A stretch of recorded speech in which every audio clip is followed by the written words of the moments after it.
Hey, you there. Thank you for watching, and welcome to Forge Lines Forever. Today I have a 5v5 decapitation match on the most amazing Noxus map generator. So let's go ahead and introduce our teams and our players. We'll start with Team 1 on the northern side, and then we'll end with Team 2 on the southern side. Starting off with Team 1's isolated player on his own little landmass, we have in the best color of forest green. It is playing 33, playing as an Aeon. He is a 1600. In the eastward direction, we have as a Cybrid, it is Index Librorum. I think is how you say that last part of his name. He is a 1700 in Tropical Ocean Blue. Out on this nice little peninsula here for Team 1, we have an Imperial Grey. It is Chaos Buyer playing as a Seraphim. He is an 1800. He is the highest rated player on Team 1, and he's also the highest rated player overall. To his northeast, we have Enrico Purple. It is the Cybrid of Miles. He is a 1500. And then rounding off Team 1, we have an Emerald Green. It is the UEF of Iceball. He is a 1200. So for Team 1 side of the map, they have one UEF, two Cybrid, one Aeon, and then one Seraphim. So Team 1 not missing out on any of the factions. Moving on to Team 2 side, starting with their isolated player in the east, we have in Royal Blue. It is Kareem playing as an Aeon. He is a 1600. In his customary color of orange, it is Fur playing his customary faction as a UEF. It is the Billy Nuke Ambassador himself. He is a 1700. He is tied with one other player on his team of Team 2 for the highest rated player on their team. And that player with which he is tied with on that peninsula is the Seraphim player of Bramble. He is in Blood Angel Red as a 1700. In Lattice Red Pink to his southwest, we have the Cybrid of Peanuts. He is a 1400 again in Lattice Red Pink. And then in Barbie Pink, we have as a UEF, it is Broby playing as a 1400 as well, again a UEF. So for Team 2 side of the map, they have two UEF, and then they have one Cybrid, one Aeon, and then one Seraphim. So Team 1 and Team 2 have at least one of each of the factions. The difference between the two teams is Team 1 has one additional Cybrid, Team 2 has one additional UEF. And for these 10 players on the map, let's take a look at the reclaim situation before they scoop it all up. Currently sitting at 11,000 mass. I was hoping for a bigger number, but that does make it out to be 1.1k mass per player, which is, again, definitely worth writing home about. It's roughly the bare minimum that I like to see on map generator maps, just because it's nice to get about 1,000 mass per player to be able to either fight over, easy reclaim, whatever the case may be for that generated map. And in terms of additional mixes on the map, it's, again, cut and dry, I think, for this map, considering there's the big pond in the middle of the map and then kind of the four corners of said map. We have Team 1 on the northern side, Team 2 on the southern side. We'll take a look at Team 2 side. We have a Tribe Expedition and a couple of mixes on that little island, and then Twin on that western side. We have a Tribe Expedition here, Twin Mix here, Twin Mix here, a Tribe Expedition, and then a Twin there. We also have a decent chunk of mixes over here to the east, but I don't see really any major clumpages of them. And that's really about it. There's one mix on either side of the map that is in the water. It's nice to see it. I wish to see more mexes in the water, but hey, one is better than none. I don't really expect to see a lot of Convicom action, considering, again, it is a naval map, because there's just the big giant pond in the middle. So maybe we'll see some early harassment. We do see two players from Team 1 are invading Team 2's territory to the east. Maybe we'll see that over there. So it's 2v2 on the eastern side, 1v1 down the middle between Bramble and Chaos Spire, and then maybe 2v1 in favor for Team 1.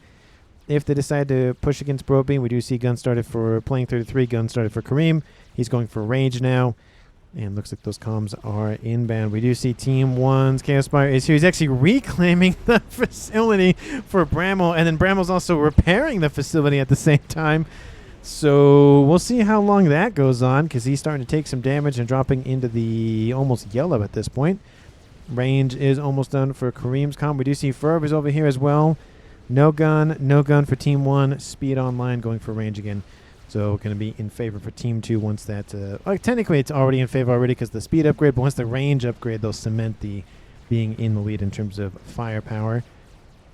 No movement outbound from the player of Peanuts in the southern edge of the map. He's probably going to be focused on air. Given this is a naval map, I expect everybody who goes for Naval headquarters to go for at least a T2 air headquarters to get those nice little torp bombers. We have a combi come action between Melis and Kareem.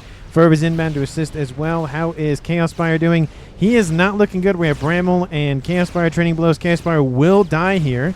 And there he goes. He control K's. Doesn't give the satisfaction of giving Bramble that calm kill. But again, it is a decapitation match, so Bramble is not out of the fight just...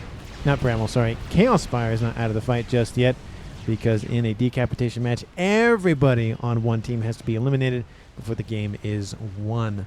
So there is somewhat of a strategy with going in with your calm, control king stuff, blowing up a lot of units, blowing up engineers specifically maybe would be a good idea to maybe cut out production. We did see that essentially that's what Chaos Spire did.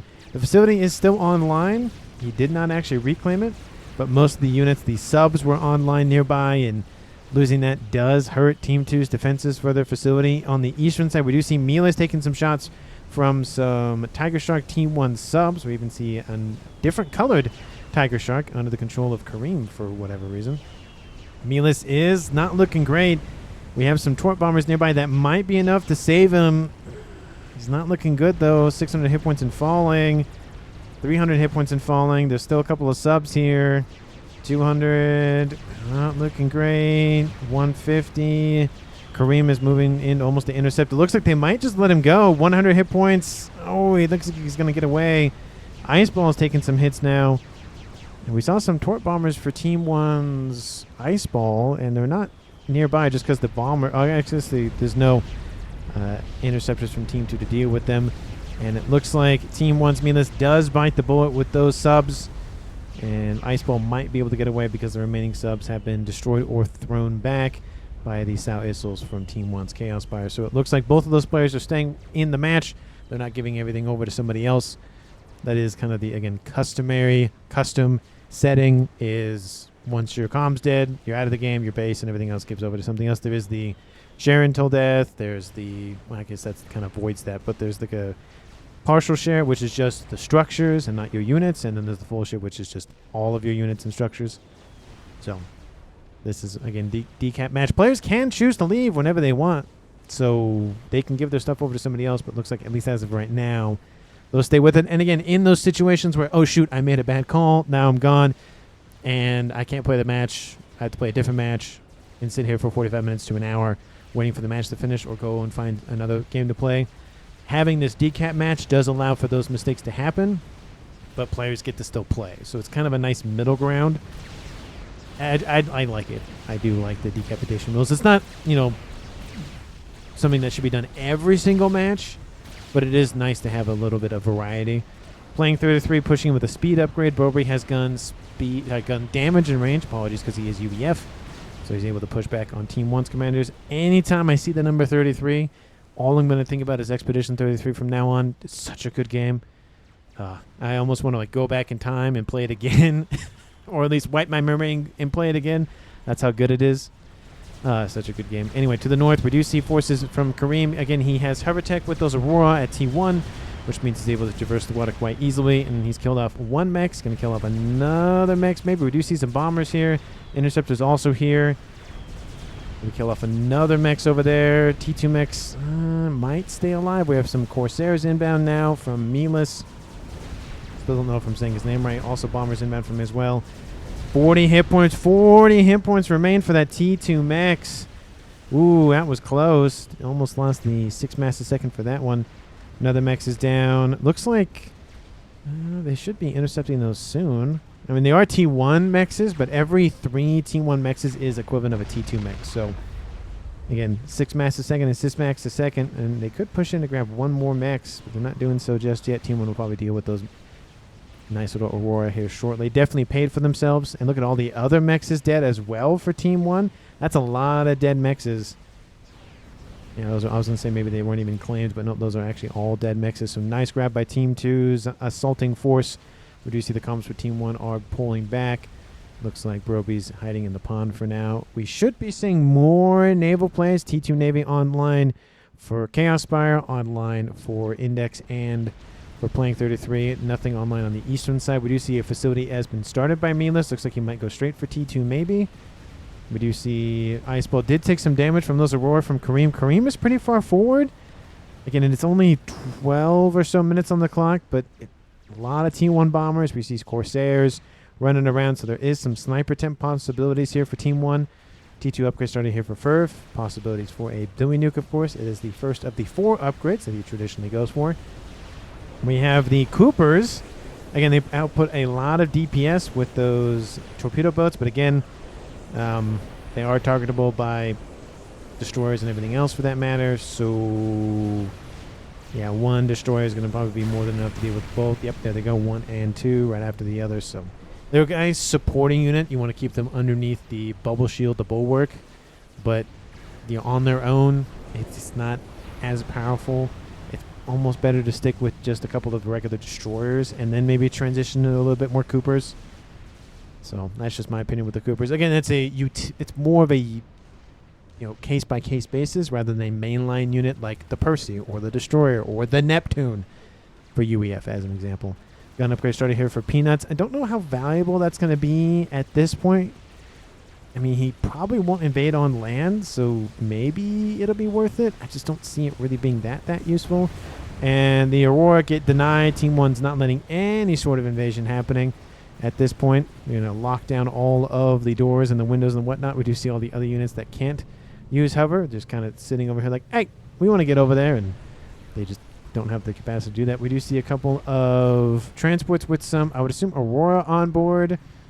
They are inbound. Team 1 should be able to spot those. Yep, they do see the radar signatures. T2 radar is online. Cooper's in the middle assisting the Seraphim destroyers from Bramble. We do see 1 destroyer online for Ferb as well. But again, it's just being outnumbered and outgunned both in the air units and in the ground unit, like its naval units. Transport does drop off a payload of Furfurs and going to drop off another payload of Furfurs. They're going to get reclaimed almost immediately, going after the T2 PGen, and they don't grab it. And those units are being dealt with now. Oh, needs 1 more shot to kill off that. They did kill 1 mech off, the one that had 40 hit points, but all the other ones were denied being destroyed by Team 1. So nice counter there by Team 1. And we do see some Sourfills being bullied by some T2 destroyers. And the remaining destroyers for Team 1 are falling back. Looks like most of the units from Melis are being handed over to Chaos Spire to Micro. Western side, we see a lot more momentum for Team 1 on that side of the front for Navy. We do see Torpedoes started for Peanuts. Again, it's a decent upgrade in Navy, to be honest, but you definitely need to pair it with, at a minimum, Stealth. If not, highly recommend going for Nano, because walking out of the pond, especially if you're in the middle of the map, takes a while. And Navy units, whether they're equipped with torpedoes or not, or they're torp bombers that are overhead, they do a lot of damage very quickly. So one getting out of there sooner rather than later is definitely a good call there. We do see some torp bombers, speaking of which, from Team 1, delivering some torpedo babies to those Valiants waiting for, I guess, their kids. I don't know. There was a joke in there somewhere, but I just kind of lost it.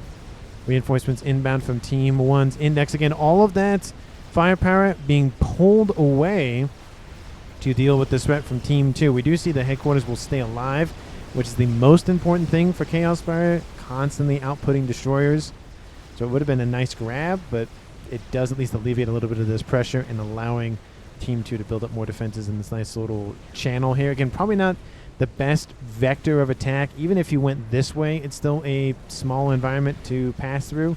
You're better off to go for maybe waiting for battleships and trying to secure maybe the outlying island area and then just shelling that position. And you might be able to put some here and be able to shell this one almost as well.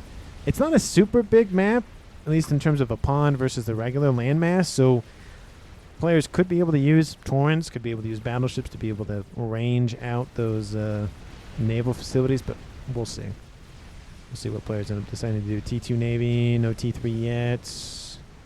No T3 yet. Still going for Coopers. They're not a bad unit, but it's just, I don't think they're going to be that useful, especially with a lot of firepower raining in now from Team 1. Looks like the collective firepower, for the most part, for the fleets are being focused on this side from Team 1. Attack missile starting here for Ferb. Again, probably might want to build that in the pond, at least further back in the channel back here, just because He's kind of exposed on that side of the map. The fleet from Team 1 is getting closer and closer, and he could easily be overwhelmed. He does have, again, half of that upgrade down. It looks like Moy is actually an observer in this game. That's why he's getting all of those messages as well. So you can see the regular name of the attack missile upgrade versus the modified name from FAF. I do like it when players name their upgrades. Some of them are very funny. Very, very funny. I think one of them is Stimmy Check, I think. I forget who that was, but it's either it's the RAS or it's the ARAS. I think it's the... could be the regular RAS upgrade, but anyway. Couple of Barracuda sub-killers facing off against, again, a decent fleet of destroyers. Again, destroyers have torp defense and torpedoes on board, especially with assisting slivers. Those Barracudas are just being out DPS'd. And again, even if they fire torpedoes into the destroyers, the torp defense on that group of destroyers is going to be more than enough to be able to compensate. Tons of Coopers. Again, this is the one downside to the UEF Cooper, is that pretty much everything in this game can target it. And it's just they can't submerge, they can't hide, so you know it's just torpedoes that they can fire anyways. So it's just one of those things where they're not really great unless you have something blocking the shots from other units. Being again the example, the Bulwark. They have again anti-torpedo and torpedo. That's it. They don't have any other firepower on board, so you might as well keep them protected with other items, whether that be bulwarks. You could do Asylum to get some Aeon tech, or the Seraphim tech, because both of those are hover as well. We do see some drawings from Index saying coordinate attack. Looks like they're trying to just group everything up together and push against one fleet and then move to the other fleet, then move to the other fleet. And it is a good strategy. You just kind of do kind of a risk style where you build a huge army and just go brrrr and just ravage everything in line, trying to do a small army here, small army here, small army here, and just attack at different vectors. That's kind of what I end up doing in my Empire at War, the Star Wars Empire at War strategy game that I play on the channel, that I started releasing videos for again. I stopped for a while, but then I realized I didn't do a 1.2 playthrough for one of the factions. I went, we'll do that. So I usually build up one main fleet for the most part and just ravage the galaxy with that. So it works. Not all the time, but it works some of the time. Enough to win the game eventually, even on the hardest difficulty. Anyway, I'm not trying to sell myself or anything. But anyway, western side, we do see Team 2. Tons of destroyers. See, again, this is what I like to see a little bit more out of UEF for T2 fleets. Is just a bunch of destroyers with, of course, a couple of the Governor-class cruisers for the attack missile spamming. And then maybe a bulwark or two to help protect the destroyers a little bit longer. No T3 Navy in sight for Team 2 yet. We do see T3 has been started for Bramble though, and T3 is done for FAF. He went for the Neptune, now he's going for the Atlantis. That is a very good unit, but you need a unit that has torp defense nearby. You could use the Coopers. The best unit I think to couple with the Atlantis is the Yassau. It pumps out a lot of DPS with their torpedoes, and it has torp defense as well. So it's just a nice combo with that T4 aircraft carrier submarine thingy. Western side, torp bombers coming into the destroyers. Again, the wipeout, actually they're targeting the Coopers, not the destroyers, which even the cruisers would probably be a better option, to be honest. RAS being built in playing 33's comm, injecting his left arm full of mass. T3 Air, of course, is online for Team 1.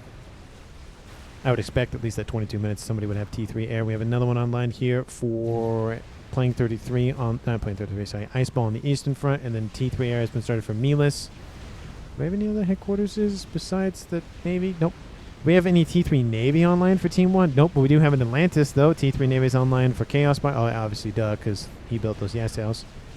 No T3 Navy yet. We do see a lot of hover inbound from Team 1 trying to push through this narrow quarter. Again, they're just running right into a kill box, and I like this strategy from Team 2 of they push out of the kill box that they own, then Team 1 comes to attack them, and then they fall back and force the units down a narrow environment to be able to just light them up. We even see some units coming in from the right side that just poke and prod them from that direction.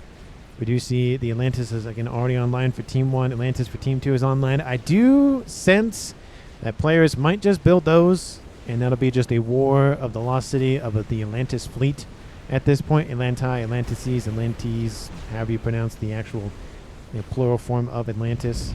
And Ferv is killed off by Team 1.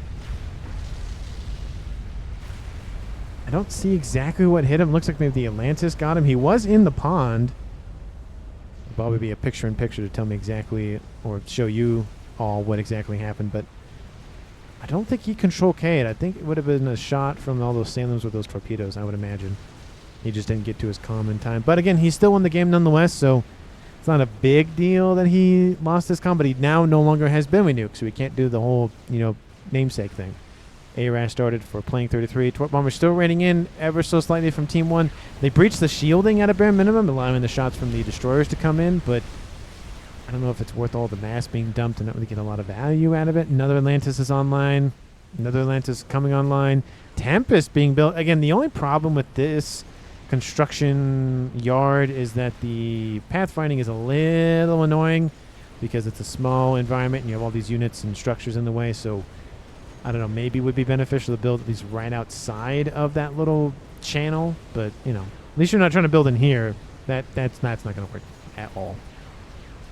The Yasow starting to push into the fleet for Bramwell. T3 Navy, of course, is online for him, and he is producing his own Yasows, and it's going to be a war of subs, I think, at this point. We do see, again, a Neptune, a battleship or two, but it's going to be a war of Yasows and Atlantis, I think, at this point, because both teams, at least on the Eastern Front, are doing that, and the players in the middle are both doing Yasow spam, so it's just going to be one of those. How many units are you going to build versus the other one? Team 1 currently can produce more units theoretically at 1.4k mass per second versus Team 2's 1.1. Leaders in the eco at 25 minutes are playing 33 at 415, and then Index right behind him. And then for Team 2, it's Broby at 300. Then everybody else is below 300 for Team 2. So we are seeing a little bit more build-up here for Team 1 over here and over here, essentially the western side.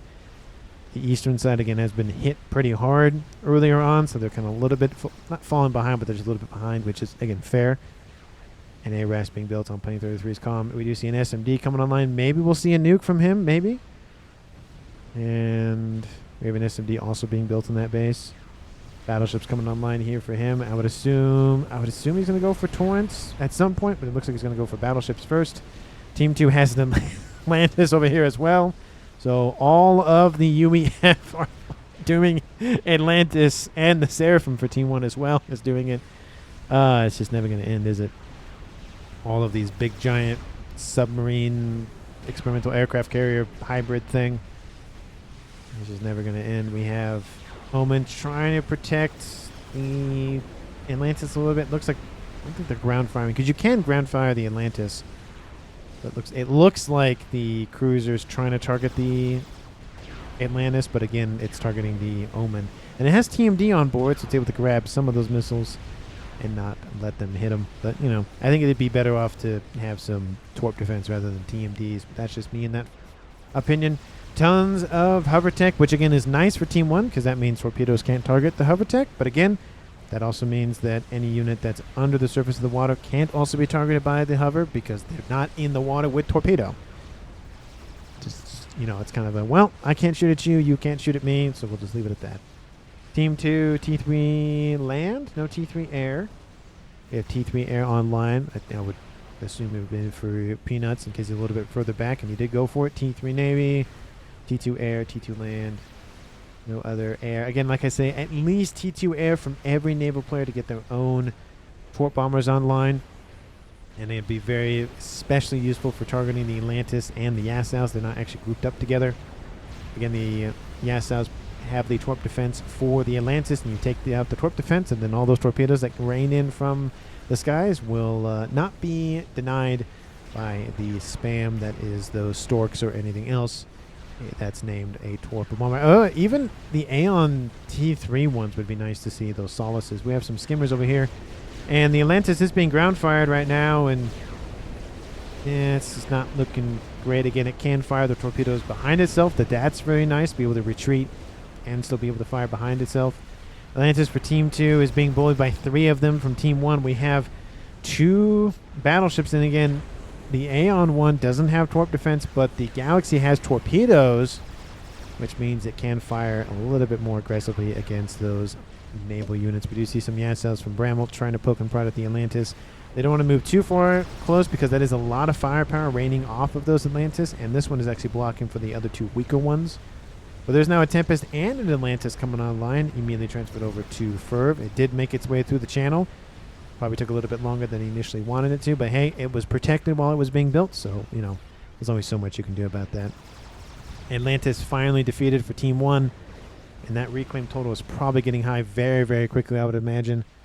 We have almost 30 minutes on the clock, even 53,000 mass on the map. Most of it does reside, of course, in the pond, and a chunk of it is from those Atlantises on the eastern front. In terms of reclaim totals, Team 2 is slightly ahead, not by much, but the total mass recruit for Team 1 is starting to get close to 250,000 ahead of Team 2, which is starting to be a little bit concerning, especially with the 1.9 to 1.5k mass. And technically, everybody is in the game, technically, but Team 2 has lost Ferv's comm, Team 1 has lost Chaos Spire and Melis's comm, making this a 3 comm versus a 4 comm game so far. Nobody has decided to bow out. Everyone's still fighting with it. Love to see that. And map control, again, it's a very fluid map because it's Navy and all that stuff, so I won't really rule that Team 1 has control of most of the map or Team 2 has most control of the map. It could easily flip back very quickly. So let me know down in the comments who you think is going to currently win this game. Of course, if you haven't, because why not at this point, hit that like button and subscribe to the channel as we see the invasion of the Blazes that cannot be targeted by Atlantis doing actually a decent job. They want to get to the headquarters. I don't think they're going to get there because there's a lot in between them. They can target the Atlantis while it's being built, however, because it's not actually in the water yet. They have to actually activate the ability to submerge. But Team 1 is pressing hard against, looks like that's Peanut's position. He does have torpedo and gun. Again, I wish he goes for at least stealth, if not nano. But he's in the water now and trying to fight back the best he can. It's a lot of aggression coming Team 2's way. If they can hold, it'd be a lot of reclaim, especially with all these battleships here. All these Atlantis, of course, are submerged. So they can't be easily targetable by Team 1's forces. They can still be ground fired. It's just another step to click a button and then click another button to be able to say attack this spot so the AoE actually hits that Atlantis. They actually get transferred over to Bramble. No idea why he gave those over to him, but maybe he's dealing with this attack. I think those maybe were under the control of Broby initially, so he gave them over to the middle, which I guess makes a little bit more sense. They can start pushing in this way a little bit. Not a lot of air being used in this game. We've had, again, just small amounts of torp bombers on the western front. We're seeing a little bit buildup of air from Peanuts, but everybody is focused on Navy on both sides. Again, different ways to do different things. We have some gunships now starting to emerge, though, for Team 2's player of Kareem, and he is building units constantly out of these main channel. Looks like he got some UEF tech to build some bulwarks, and he has a silencer, and it's a proper silencer because that's the name of the unit and not the nickname for the barrel attachment for a firearm. So, you know, it's a suppressor, not a silencer, for those of you who know what I'm talking about. Atlantis pushing in on the western side. Again, lots of dead units, and we have reclaiming going down all the time. Team 1 trying to get every scrap of mass. Team 2 trying to get every scrap of mass. 2.2k to 1.5. It's a lot of eco for Team 1. They have a nuke online in the form of the Apocalypse from Playing 33. And it's already half loaded. Team 2, you are not aware of it. Do you have SMDs in place? Nope. Nope. Yep. Yep. It is loaded. Maybe it'll be loaded in time. Yep. And yep. So essentially the only base that is not protected is Broby's base on that western front. So we'll see what Team 1 ends up targeting. Would be a nice opportunity to eliminate that little annoyance of a corner. But again, to be fair, Team 1 could probably just ignore that. I mean, it would still need to be concerned about it, but just instead of sending units down this channel, just send them down this way and then maybe hook left, or just completely try to collapse this side of the map and then push west. But we have Yassaus and Atlantis pushing in, doing a decent job of taking out all of those galaxies. We have a Tempest online now for Team 1. And it's starting to get hit. Again, the Tempest does have torp defense as well and its own torpedoes, so in a one-on-one fight, the Tempest will usually win that fight with the Atlantis, especially if the experimental battleship is able to shoot at the Atlantis in terms of either ground firing or just direct fire when it's emerged from the water. We have Atlantis for Ferb. We have a Tempest. It just finally got defeated for Team 2. And it looks like those Salems have given their lives to take it out. Another one, I would assume, may come online at some point, maybe. You see battleships are now coming online for Kareem instead. And Team 2 is almost on a 180 against Team 1. They were getting hit pretty hard, and now it's a just role reversal. There's still, again, a lot of eco for Team 1. Over 300 mass more crewed for Team 1. I mean, that ends up being a lot more units. Engineers, structures, nukes, SMDs, that sort of thing. Nuke is loaded, ready to go. I would assume that Team 1 will scout. There is now a new SMD. I don't know how long he's known about it, and it's halfway loaded. This SMD in the middle is loaded, so he might target this one. Maybe, if he remembered how long ago it was that he built it. Because some players will actually say, oh, we spotted it at this time. So they can kind of roughly keep track of, okay, it's not really being assisted, so it's going to take about 4, maybe 3.5 minutes or so. Do I have time to do that? Be able to fire at that location or not? Some players actually do track that, which is really cool to see. Atlantis being bullied. We have Team 1 bombers, and they're going to do some work.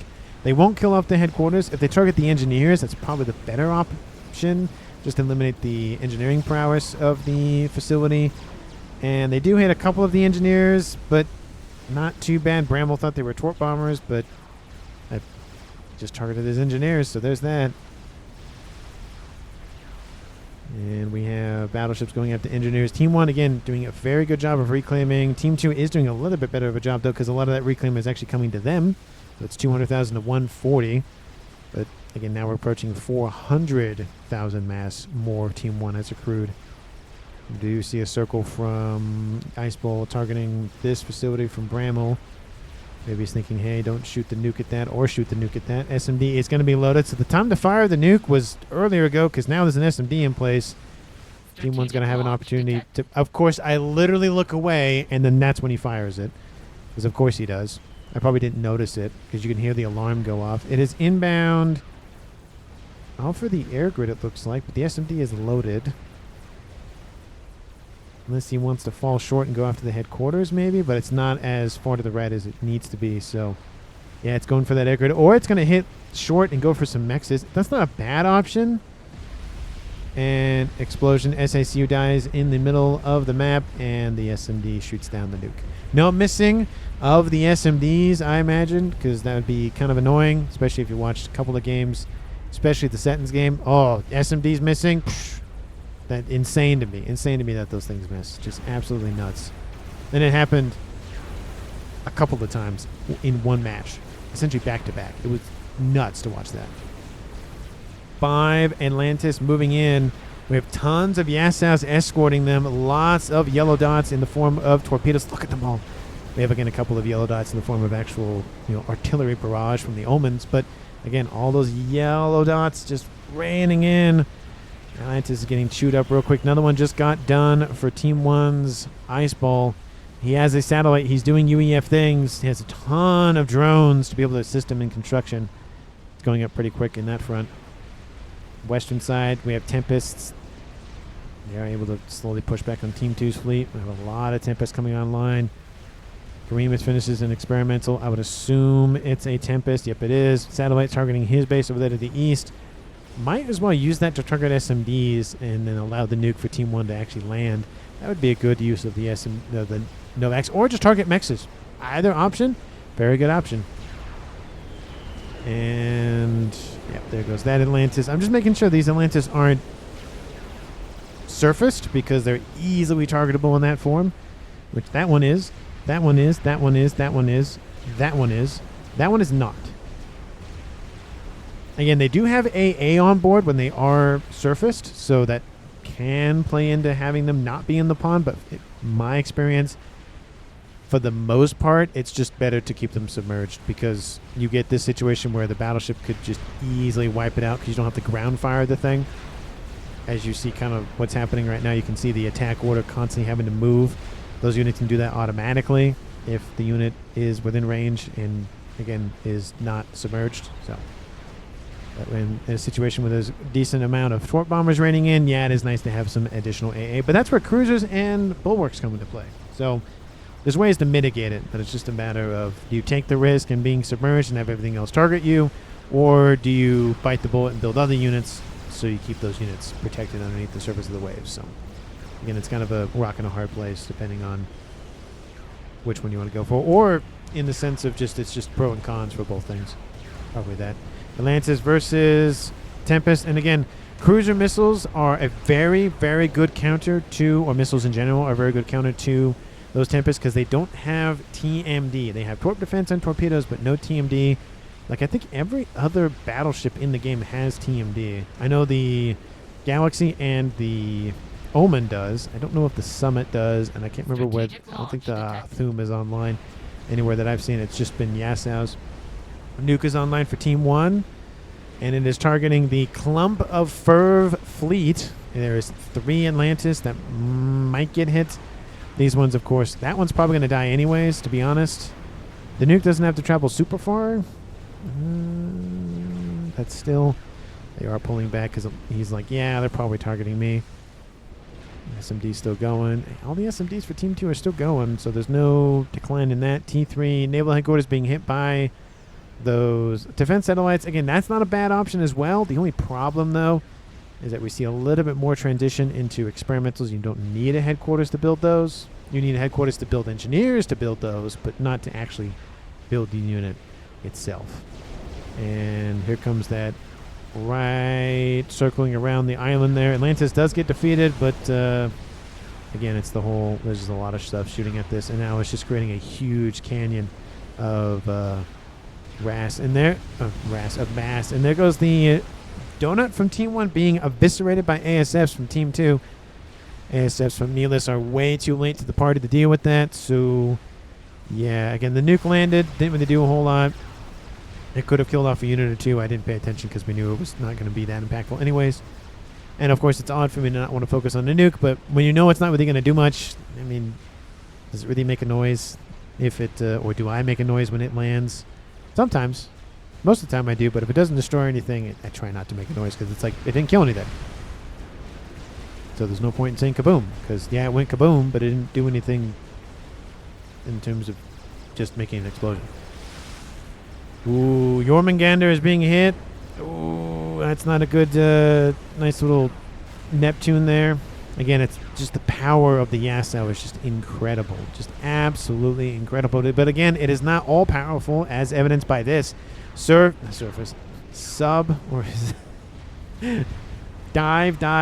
the Atlantis. It's being hit unnecessarily by a couple of different weapons, but specifically the Galaxies. Is there a summit over here? There is a summit over there. It does have TMD, so that makes me think that also the battleship has TMD.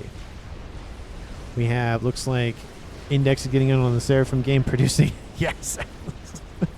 It's, oh, I didn't switch over to regular eco. 2.6 to 2,000. Team 1 now at, was that 600,000 mass more than Team 2, and Team 2 is starting to win that Navy fight a little bit more. The headquarters has been eliminated for playing 33, so no more torrents or those omens. Again, there is some Aeon tech in the form of those Tempests, but that's about it. And artillery has been... see, it's... I don't like the placement of the artillery because pretty much anything in Navy could kill that thing.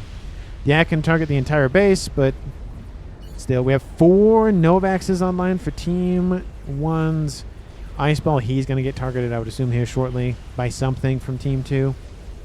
Does Team 2 have any plans for any longer range engagement, or they're just going to fully do Navy? Because you could win this match with Navy because it pretty much most units can target the bases. You can get units here and hit that. This base a little bit further back. This base is a little bit further back. So you'd probably need to go for torrents or nuke subs or any of that sort of stuff. Naval nukes, because there are, of course, battleships that have nukes on board. And speaking of nuke, there is one inbound from Team 1. The SMD was hit. Oh, there's an artillery about to come online for Bramble, so we did have long-range options. Bramble, you gotta move. You gotta move. You're right there. Any other options for... No, it looks like it's just Bramble. What is up with players building them that far forward? I get that you want to hit the other corners of the map. I get that.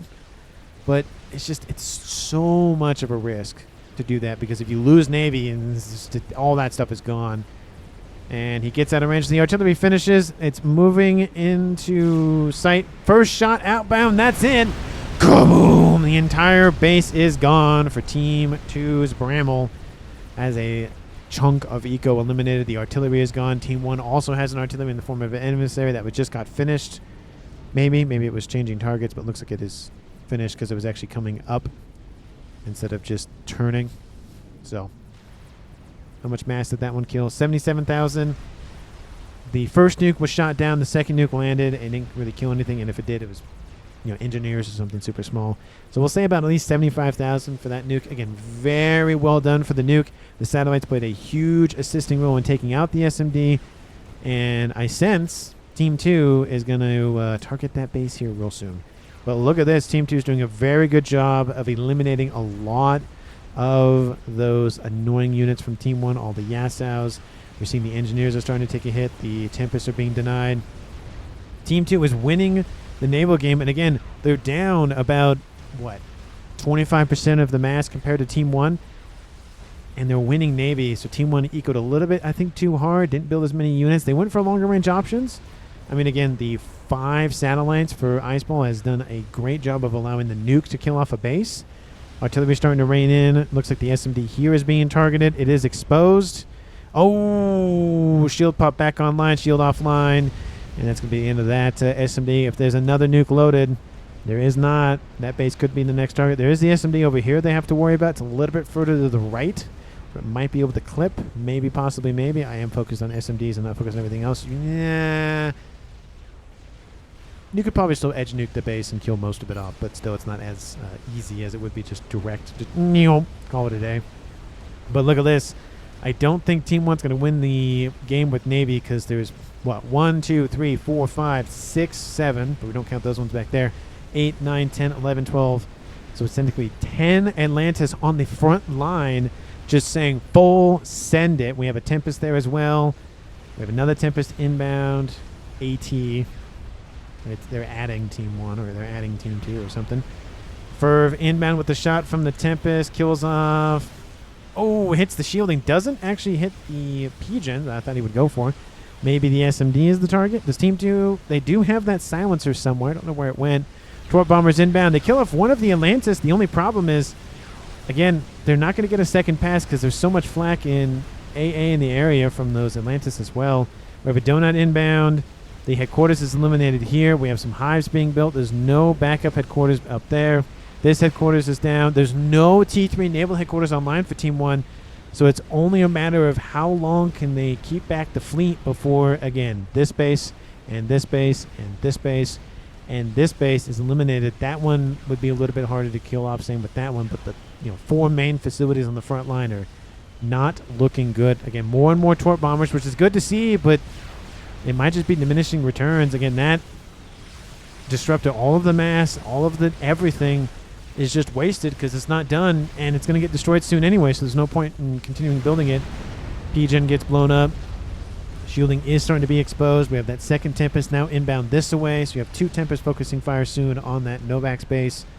SMD's trying to be taken out as fast as possible.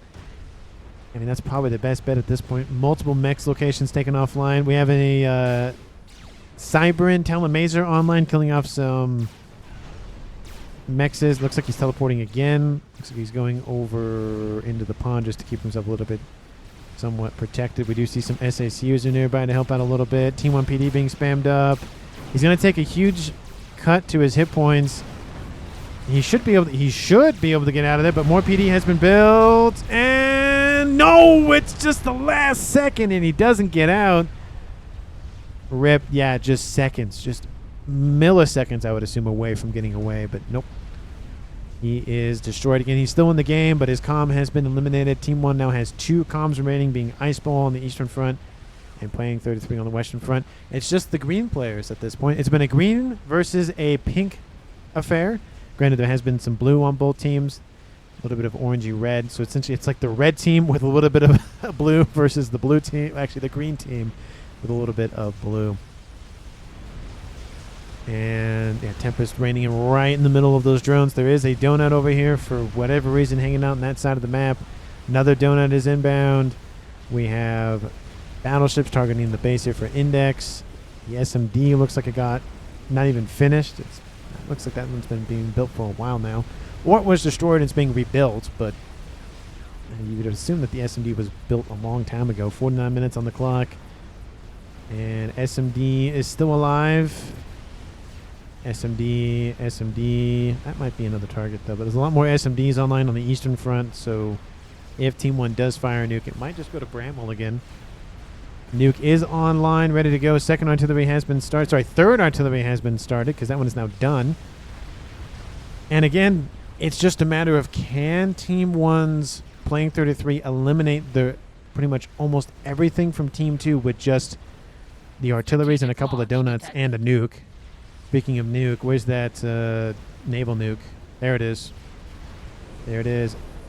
A Megalodon. It has 1-star vet. And it has another nuke loaded. And it went inbound. Where'd it go? Oh, it went bound this way. That's not a bad idea, just eliminating that little channel base. That way you don't have to send units up that. That's not a bad idea. Another one inbound from Team 1 again. Here comes that naval nuke. Kaboom! Everything besides a PGen or two is gone. How much mass? 147. I know it did, again, kill off some stuff beforehand, but we'll say 100,000+, even for a naval nuke, is very good because they're shorter AoE and less damage. So definitely good job there. Donut does get shot down eventually. Artillery is online for Team 2's Kareem.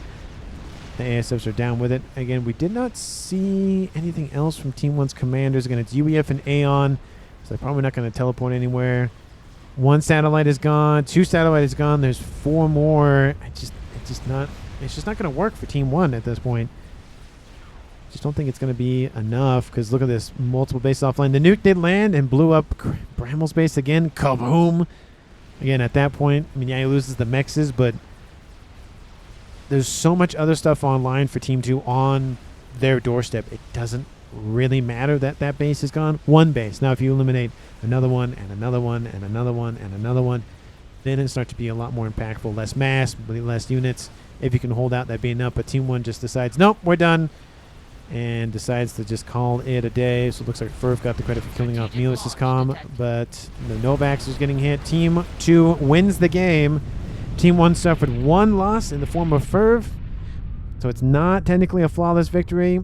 Again, everybody stayed in the game. Nobody left and gave all their base and units and stuff to somebody else, so I do appreciate seeing that. Some players might just do that, just like it is normally in custom games, but I do like to see everybody just stayed in the game to the very end, so love to see that.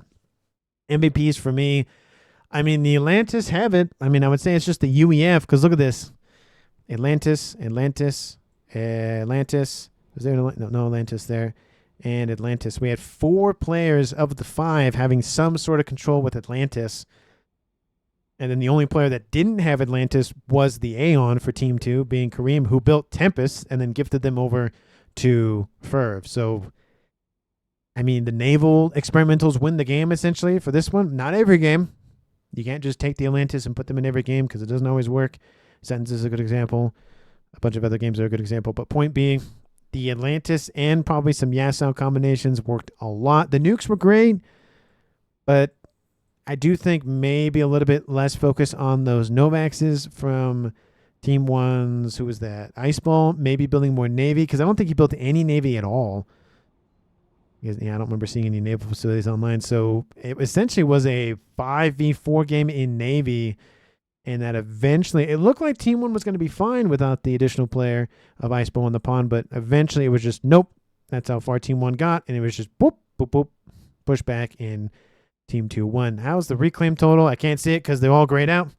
I wish the scoreboard didn't do that. I know there was maybe some comments about maybe fixing it. We'll see if that ever happens or not. Maybe it was fixed, and I just haven't updated my mod. I should probably do that from time to time. I just forget to do that. It's kind of like how Steam, you can install workshop items and they get automatically updated so you don't have to like unsubscribe and then subscribe again.